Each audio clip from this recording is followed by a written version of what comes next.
fo ni avno later to te felo yaima to e tata no fo le fio ngani tua e mo fa yo no mo se fa malo si au mo tato ole tua fa fonga talo o nisi neo sa no anga ke viso yo no so ole yohane suliba fa ku fitu e fa pe a fa tu mau ya ta a tu mau fo ia upu ya te utu me mo lava tu te mana na o ia tu te ole tu o na fa ia le mo tu o le vai na Tusi tanga te fa tu o le tu mau le ya ke viso o lo ia foi for langa le tua na te fa ia pe na te tali mai e tatu o tatu tausa o le ifo ni so ta iana tau o tele le tatu vama le tua le tatu fa ia o le tatu relationship le yohane sulima ko fitu o le tu mau ya ke viso a fa ia le ise mafutanga ma ke viso il fa tu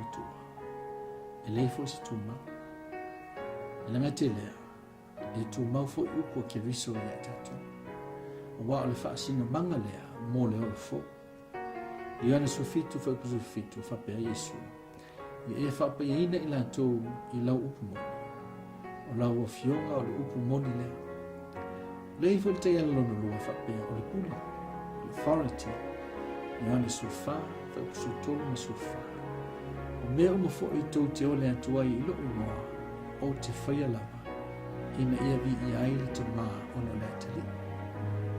A whaitou te ole atu i se mea i lo ungoa o te whaia lava. O mea moni, o suafa o Yesu ke viso, o lo ele pule. E te li ai o tātou mana. O nisi fo i olo o wha se i na wha pēa. O le ngō le tina o Yesu, o le ngō se tanga te pa ia tātou te tanga. O le ata menino, se le leo le awara. E mawhaia ni e tau fia ni ta awale.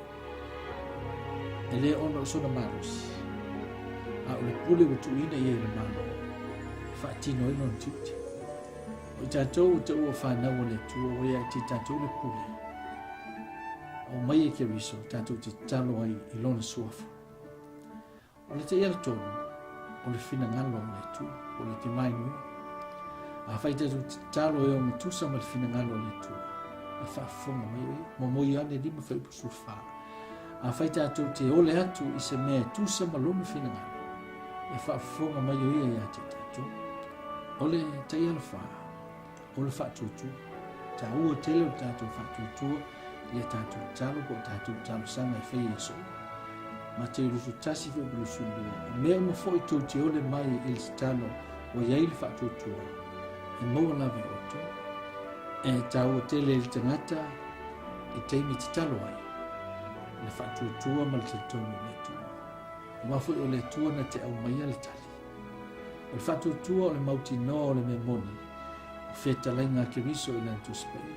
Le ngā te lea o le whaalango lango, ma le le maasa no salo, i ana awhionga. O le whamanatu la mo ta ua, e whapea.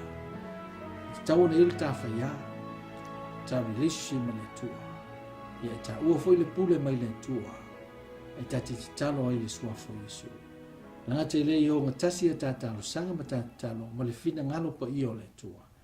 A langa te lea, ia matua iei se whaktua tua i teimi tatu te talo ma mafuta i le tua. Wa e paule o le vaenga e fia sila ma i le tua o le loto whaktua tua.